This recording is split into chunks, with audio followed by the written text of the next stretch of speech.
Has died, the Vatican announcing at the age of 88. His passing was confirmed just a few hours ago after that long battle with health issues that had many around the world praying for his recovery. Now, he made history as the first pope from the Americas. Now, all eyes are on the Vatican as preparations begin for the conclave to select the next pope. Good Morning America is going to have more, but right now we want to bring you more of a local perspective. And we have Bishop Michael Olson from the diocese in Fort Worth. Thanks so much for joining us, Bishop. Oh, it's my privilege to be here. Thank you for speaking with me. What is your message right now to the more than 1 million faithful here in North Texas after the passing of Pope Francis?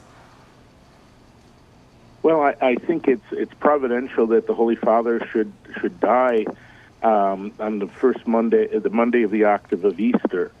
I think we need to pray for the repose of his soul. And that when we mourn his passing, we mourn with gratitude for his ministry, his example, but we also mourn with hope in the resurrection, which were both very much themes of his pontificate and his whole life. Bishop Olson, this is Mark Hischuk. First off, my condolences on the loss. I know that billions worldwide are feeling it this morning. When you look back on the legacy of Pope Francis, certainly he took a different tack than some of his predecessors. Some of his statements were popular, some not so much. What stands out most to you when you look at the time he spent as Pope? I think he really was a pope for our times in the sense that there's so much tumult, so much controversy, so much polarization. I think the Holy Father was never afraid to bring the gospel into those circumstances. And of course, the gospel isn't always popular. And I think that he was faithful to the call that the Lord had given him. And especially, the call he was given to assume the papacy after the resignation of Pope Benedict. And in very challenging times, at an age, frankly, when most of the people are in retirement. And so what stands out to me is his confidence in God's hope and in God's mercy.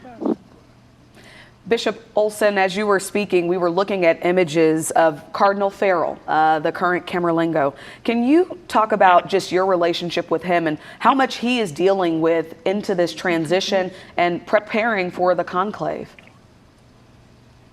Oh, I really don't know. I don't have a close consultation with Cardinal Farrell. I'm sure he is very busy right now. And I'm sure also, though, he's prepared the protocols that are necessary for his ministry to the church at this time, which will be very important in preparing for the funeral of the Holy Father and also for the conclave that would elect his successor in the coming months. Bishop Olson, obviously the next few days will be spent looking back at the life and tenure of Pope Francis, but also looking at the future as well. As you mentioned, kind of a turning point for the church right now. What do you want to see moving forward when it comes to who else or who will lead the church next?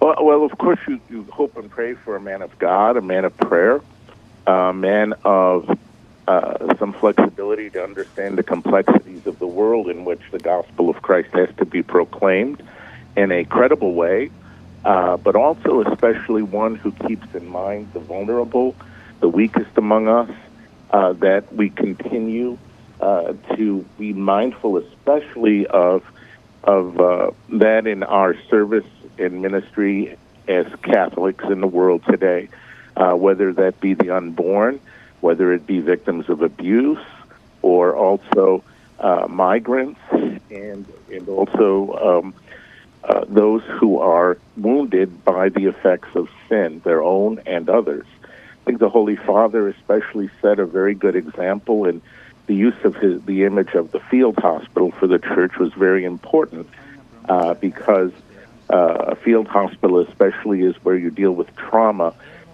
with therapy of grace, but don't inflict more trauma, but rather see the mystery of the cross, which saves us all. Bishop Michael Olson from the Catholic Diocese of Fort Worth, thank you so much for taking the time as Pope Francis has died at 88 years old. We'll be right back.